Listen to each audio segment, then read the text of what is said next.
Welcome to a very special edition of the Mecca of Banter. Obviously, just the two of us today. This is a United focused episode.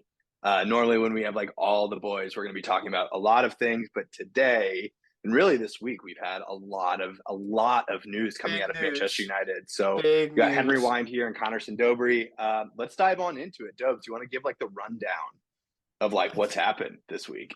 I think we've had sort of kind of the week that United fans have been waiting for what, 12 years now?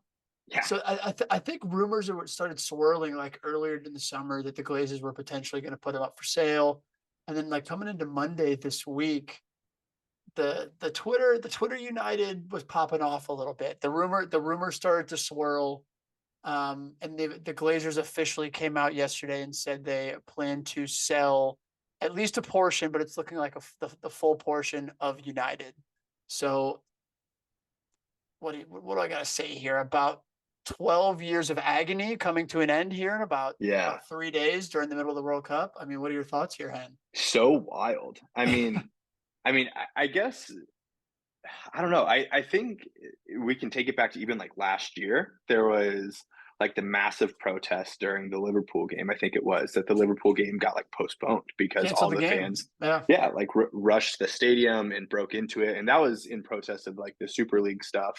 But it was all centered on the Glazers because the Glazers were really like the main driving force behind that. And I don't know about you, but I think like last year and specifically kind of like the last half of the year as a United fan was probably like the lowest I've felt as a United fan, probably my entire life, which sounds incredibly dramatic, but it's so true. Like I remember like waking up for a United game, not even being excited anymore because I feel like the Glazers had just like robbed the club. Almost dreading it.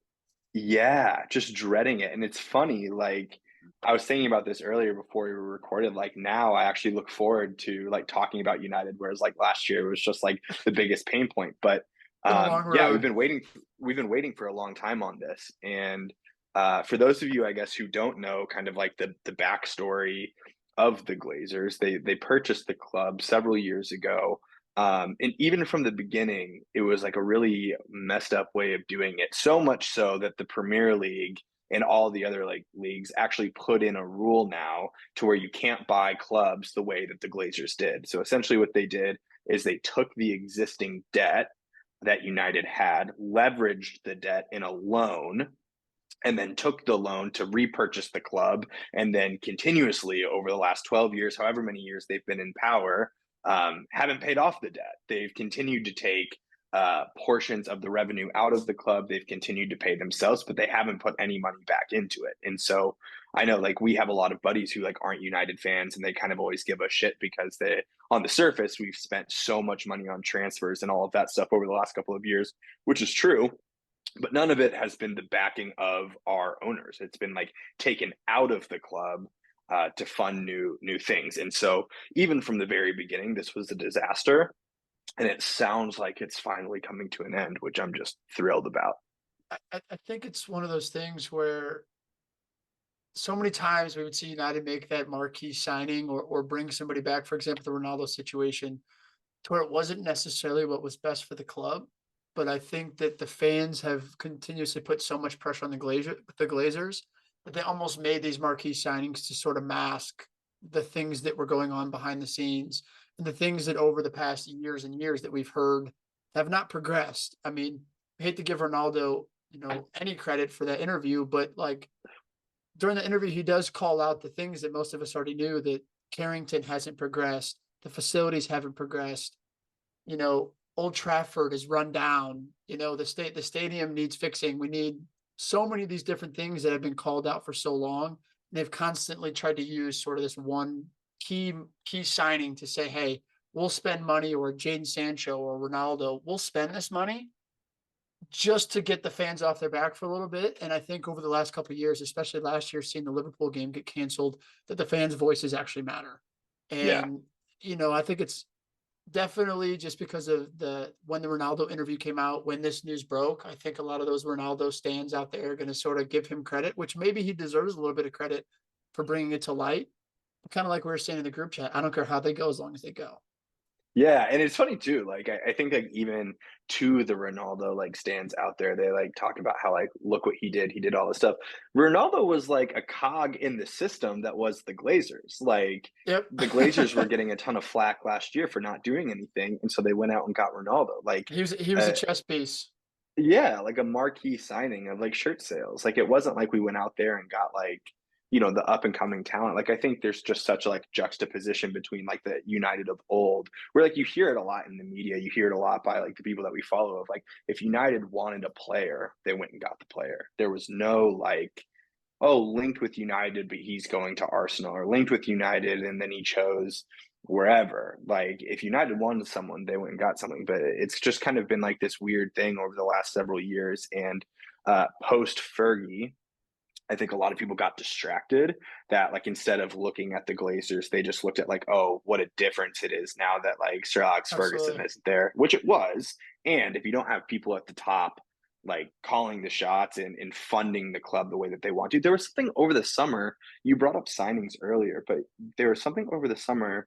I'll plug Mark Goldbridge here. He's like the loudest voice in the United fan base, but he was talking about how we've had like what, like five or six managers post Fergie, and in every single transfer window, it's like been reported and like been put out there that each one of these managers has had like their top, let's say like three targets, like go and get these guys, and every single time they haven't gotten them. Every Guys, single time. guys that have been labeled essential to a rebuild. Yeah, like I mean, like the most prominent one, like this past summer, was Frankie De Jong, and we spent the entire summer talking Frankie, about Frankie, Frankie De and Jong. Frankie, and even Anthony at the beginning of the summer, Yeah, there was rumors that Ten Hag wanted him for 50 million cheaper than we got him for. So it's just been a common theme over the last decade. I think yeah, because what the Glazers actually took over in like, I think it started in like 2003. They fully took over in like 2005. So like Fergie, it yeah, was towards the end of Fergie's like run. And I think when you're winning, the upstairs doesn't matter as much. But you yeah. also have probably the greatest English manager of all time who's leading the team. And I think as soon Right. as Fergie left, the blame was so easy, kind of like you were saying, to put on the next manager. It's oh Hmm. no, it's David Moyes. He's not a good manager. It's because we lost Fergie. It's not the owners. And just Yeah. constantly the progression of the club has been in a downward spiral to where it finally got to the point where I think kind of what has happened is the Glazers have seen that they need to spend in order to keep their cash cow going. Yeah. And I think they're to the point where they're saying we don't want to continue to spend. We'd rather cash in now and not have to reinvest more in the club, which is what'll take us forward. Yeah. I think that that's the case too. You brought up the training facilities earlier. In Ronaldo's interview, he did talk about how the facilities were exactly the same. And to what extent of that is true, we will never know. Truthfully, we'll never know. But enough to where it got a lot of attention. It got a lot of call out that that's what was going on. Also this week, there was the parting of ways between United and Ronaldo. That was like What a earlier this wild week. week. Wild week. And I think like that on top of like the Glazer thing, it feels like, I don't know, it feels like a good time to be a United fan. You know, you and I have been like really vocal to one another of like we wanted Ronaldo to like still be the Ronaldo of old. However, watching him day in and day out, and it's always funny. It's always funny like the people who like talk about how like big United or big Ronaldo was for United are not United fans. Like because they just look at the statistic of the goal scored last year, and then when you like watch him with the eye test, it's just like You see the not the play there. the player of the year award. They see all the player that or he's in the team of Yeah, the season as well. And it's like it masks the true issues of that he caused. yeah. So I don't want to spend too much time on this, but where do you think he goes? I don't What do you think know. happens?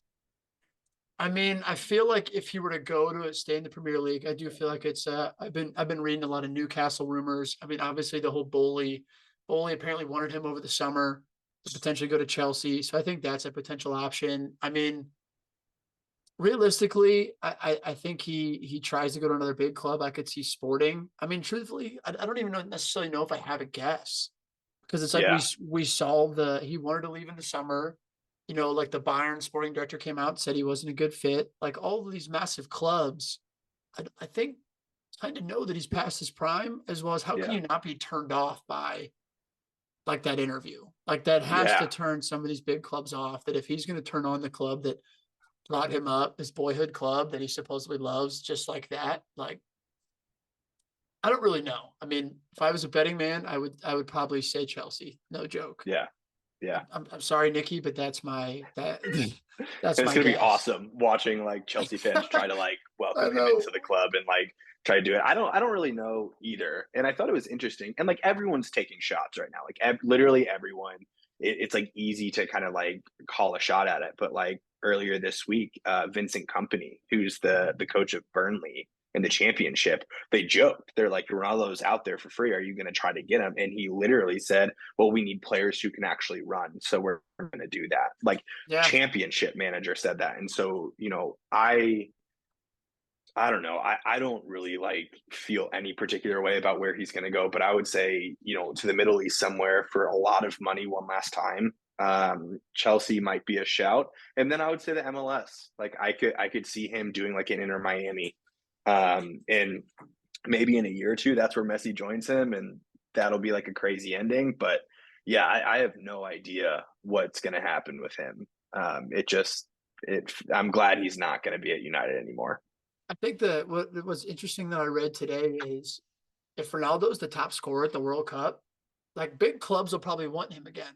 But I Yeah, think I think it's that fact of like he's kind of playing, so to speak, for his for his like not future. not necessarily career, but definitely where he ends up. I think this World Cup definitely has an effect on sort of where he plays in January, which is wild to think about. Yeah, it is weird too, and I think the what I'm also a little bit surprised by is like kind of like the shtick of the interview feels like it's continuing into the World Cup. Like he's had some weird press conferences where he's just like almost doubled down on like this is who I am, and I think it was you that said like he should probably get some like counseling for like the decline of his career. And I also think that like Jeez. Bogey, if you're listening, man, I think that you might need some counseling as well for the decline of Ronaldo's career. But like, yeah, it's just an odd thing to see it like continue even over international break. And yeah, it's a little odd.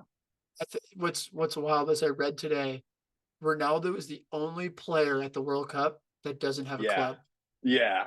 I thought about that too. It's so Isn't that funny. isn't that crazy? I think to sort of to bring this back full circle a little bit, I think like obviously like Ronaldo gone, more importantly, Glazers gone. I think moving forward, I think United fans are kind of in this weird spot right now with we don't really know what the future holds in terms of Yeah. who our owners are going to be. It's more of we're happy the Glazers are out, but obviously there's that argument between do you want somebody to come in that owns like the Newcastles or the cities, from Dubai or from Saudi Arabia who just has, a boatload of money to spend on us and build us up, or do you want somebody sort of like a Sir Jim Radcliffe who's a UK businessman, been a United fan his entire life, may not be as wealthy, but he'd have the best intentions of the club at heart.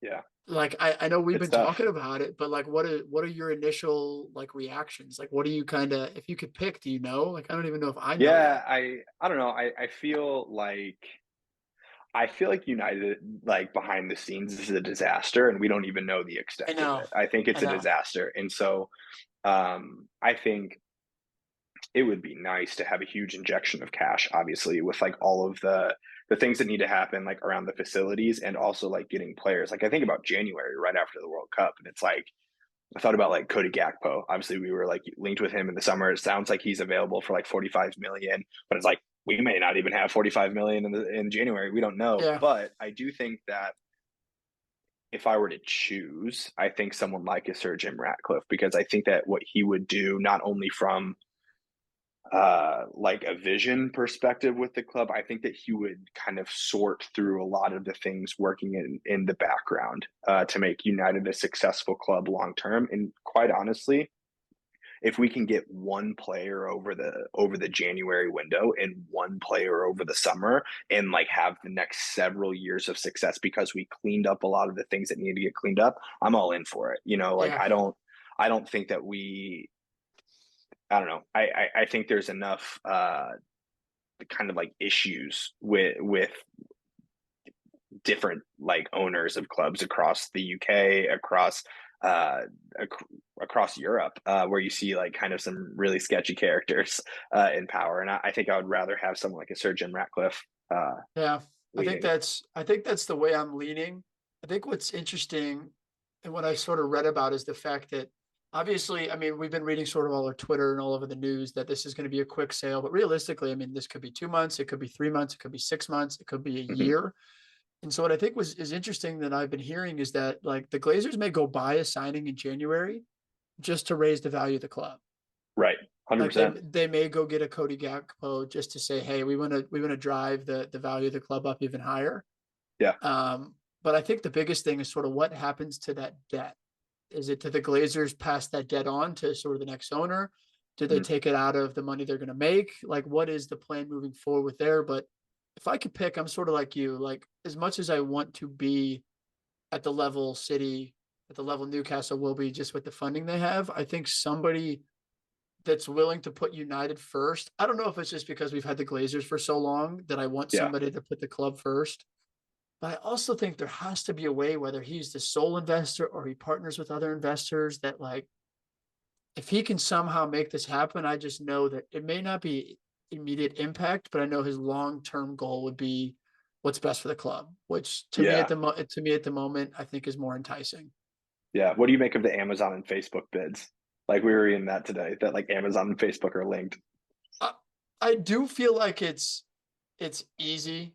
Like I feel like it's like I mean I don't obviously we're I've seen it from so many different sources, so I think it's like what's the truth to it. Hmm. I think it's more likely that we'll see somebody from Dubai, from Saudi, or like a Sir Jim Radcliffe who would buy it. But then again, that's what's kind of crazy is we're sort of up to the mercy of the Glazers. 100%. Somebody comes in and offers 10.6 billion. You think they're going to say no? Absolutely not. Right. And Yeah. I think that's the scariest part about it is we don't necessarily know who that is. Yeah. And they could even like do a deal like under the table saying like you're going to get residuals for the next however many years. Like every year you're getting X amount of thousand. It'd be crazy. Because what I was reading is they were talking about, and I need to look it up, but like talking about like Sir Jim Ratcliffe's net worth, like he could clearly afford to buy United for Hmm. say 6 billion. I think the key then is from there, it's like Carrington needs rebuilding, like the stadium needs updates, like we need to spend in the transfer market to back Ten Hag. Like the last thing you'd want to do is have the right person in the right place without the funding to do it, because Yeah, it's like that's true. like we're Yeah. kind of just standing on our own head there, just saying like, hey, we're going to improve these things, but how do you weigh what's more important? Yeah. It's definitely like it's an exciting time to be like a United fan, but at the same time, it's like we're about to change the next 10, 15, however long history of the club. Yeah. It's a big deal. It's a wild thing. I think the overarching thing here is just the combination of what the fans have been preaching for years of Glazers out, the constant chanting at games you hear through the TV, the constant all over Twitter, Hmm. the constant how much people have talked about it. Like, I think it shows whether it be directly that or not. I think the fact that the club's not moving forward anymore, I think that definitely has to weigh a little bit a part of it at least, if not a Yeah. whole lot. Yeah. You would think, you never know, but you would think. Last thing, closing thing. It's obviously like we're during the World Cup. We haven't seen all the group stage yet, but the United boys are looking good. I, Like we've had some big performances from the United boys. Rashford with the goal. Harry Maguire looked good, which was crazy. Harry Maguire looks like prime Maldini when he's with England. Yeah, it's nuts. Luke Shaw had a game. I mean, he was great too. And then Lissandro Martinez, when he came in for Argentina, completely just cleared things up for them. I think he starts moving forward for Argentina. I Yeah, think has to. you typically don't pull a center back. You typically don't pull a center back in the 60th minute or whatever he came out. Yeah. So Typically, I you don't think pull a center back at all. And yeah, then, like, to do it right then, I was like, yeah, there's no way. I think they miss sort of his energy and sort of the way that he sort of approaches the game, and we see him week in week out for United. And Argentina didn't look great, but I think that he definitely stepped in and brought them a different element of what they were missing in the first and second half. Yeah. We'll see. And then tomorrow we got Thursday Thanksgiving. We got Bruno. We got the low. So Hmm. I think the boys keep it going. I mean, but so far good showing from the United boys. Yeah, and last thing I'll say, Christian Eriksen, so thrilled for him, man. Like obviously all the things, Unbelievable. yeah, the heart attack a year and a half ago for him to come back out and play like he did for Denmark, it's really exceptional. I mean, It's he was unbelievable, man. class all game long. It's really special. Unbelievable. I think that's it for sort of Yeah, the United talk. I think just to sort of preface the end here, it's like I know this is probably the first one that the Mecca boys are going to do, but you'll just expect to see sort of these like pop up as events happen within our clubs or within world football. Expect us to hop on. I think that's what makes the Mecca unique is we're not a bunch of guys who all support one club. That's why it's the Mecca of Banter. We all have different opinions, different thoughts, and we all love talking about our clubs and about soccer. So moving forward, just keep an eye out. These will come. These will come during the week. But on to some more footy for the next couple of days, man. yeah. Cheers, mate. Have a good one. All right, buddy.